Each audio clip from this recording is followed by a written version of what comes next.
Misalnya saya katakan itu semua industri itu bisa kita kendalikan 100% buka.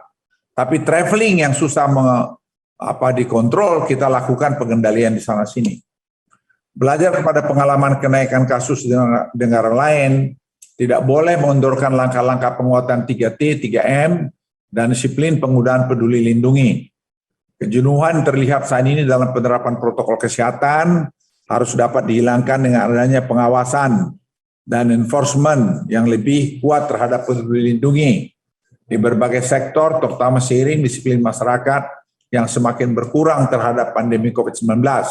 Karena kami ngirim tim juga, lihat misalnya ada klub malam, di misalnya daerah Semarang, atau di daerah beberapa tempat lain, itu buka sampai jam 2 pagi. Seperti ini kan berbahaya.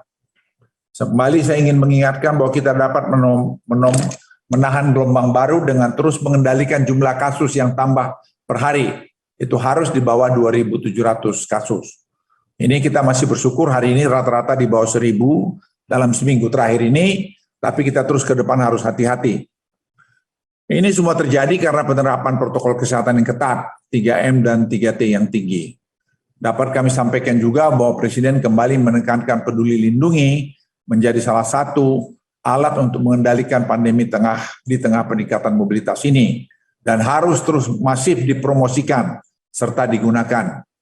Terkait hal tersebut disampaikan bahwa aplikasi ini telah digunakan sebanyak lebih dari 121 juta kali. Dibandingkan negara-negara di Eropa, Singapura, dan Malaysia, cakupan vaksin dosis 2 Indonesia masih relatif tertinggal.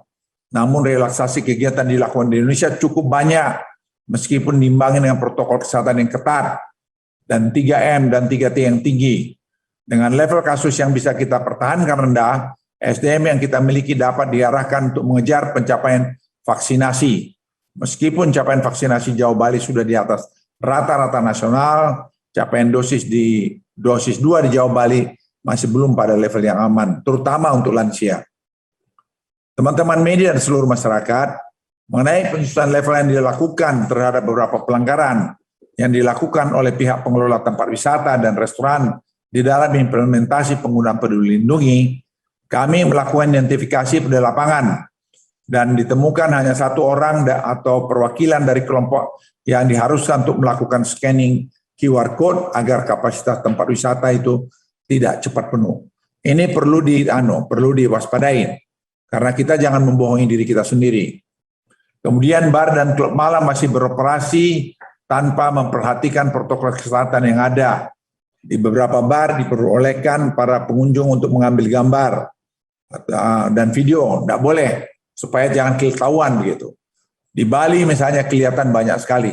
Dan ini saya mohon Pemda Bali juga tadi untuk perhatikan ini. Dan semua teman-teman media, kita harus saling mengingatkan. Kami juga mengapresiasi pembukaan pusat kebugaran yang berada di asosiasi PPKI telah menerapkan protokol kesehatan yang ketat sesuai dengan kesepakatan yang termuat dalam SA Kemenparekraf. Kita harus akui di beberapa gym yang kita tinjau, mereka melakukan protokol kesehatan yang baik. Kemudian pengawasan lebih lanjut perlu dilakukan di setiap tempat transit transportasi dan masih terdapat beberapa rest area, tempat lain tidak memaksa pengunjung untuk melakukan scanning barcode peduli lindungi. Teman-teman media dan seluruh masyarakat Indonesia, peningkatan mobilitas diperkirakan terjadi pada libur Natal Tahun Baru. Berdasarkan hasil survei Balitbang Kemenhub, untuk wilayah Jawa Bali yang diperkirakan melakukan perjalanan sekitar 19,9 juta, sedangkan Jabodetabek 4,45 juta. Peningkatan pergerakan penduduk ini tanpa pengaturan protokol kesehatan yang ketat akan meningkatkan risiko penyebaran kasus.